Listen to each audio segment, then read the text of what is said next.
Love Liza is a movie about a man named Wilson who loses his wife to suicide, and as you can imagine, he doesn't handle it very well.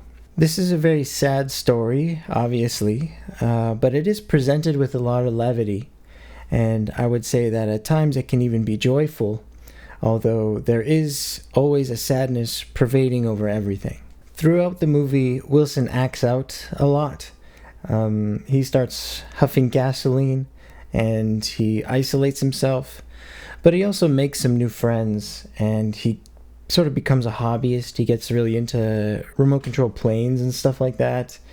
And I would say he makes some genuine attempts at trying to find a new way forward in his life as a widower. The main crux of the story is actually a suicide note that Liza leaves for Wilson, and that note sort of becomes an elephant in the room as Wilson continuously avoids reading it. I think Philip Seymour Hoffman gives a wonderful performance here, and I personally just really miss that guy, so it was nice to see him again.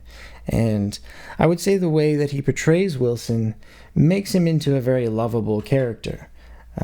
Even though at times Wilson does engage in some amount of antisocial behavior. This is also an interesting performance for Philip Seymour Hoffman in hindsight because he was an addict, and in this movie he is portraying a character who is struggling with addiction. And as someone who knows what that's like myself, I can tell you that he does a pretty good job with it. Something that really resonates with me is the way in which Wilson tries to make himself presentable when he's in public, and he tries to make excuses for his behavior. But in private, it's very different, and you get to see just how dark it gets. And I would say the dichotomy of that is just very true of my own experiences with addiction. I also really like that this movie presents an alternative to the typical Hollywood depiction of what addiction is like. I think with movies like The Basketball Diaries, for example, or Requiem for a Dream, although I do like those movies for what they are, I would say that, they present addiction as something that is very black and white, whereas in Love Liza, it's just more nuanced, and you are seeing addiction as just one part of somebody's life, and I personally just find that to be so much more relatable. Jim O'Rourke did the music for this one, and I think his songs were just the perfect choice because they capture the same kind of playfulness and the same kind of tragedy that you will see throughout this movie. And I would say they're just a perfect match for the visuals and the way this story moves. When I first watched this, I remember wanting to experience what Wilson experiences. And actually, at one point in my life, I decided to try huffing gasoline for myself, because I was just so affected by seeing that on screen. I found a gas can in my parents' garage, and so I brought it up to my bedroom when I was still living in the family home. And I have no idea how I didn't get caught with it, because the smell is just so strong. But yeah, I did try it just a handful of times, and then that was it.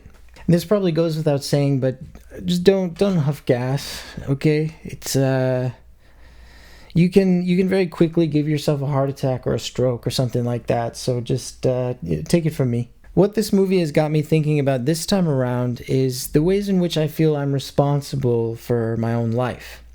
Because even though it is true that our past experiences shape us in a lot of ways, I would say that watching this movie just reminds me of how often I actively want to experience sadness in my life. I think it would be fair to say that Love Liza has had a negative influence on me, but also, it's like I said before, I also actively wanted to be like Wilson.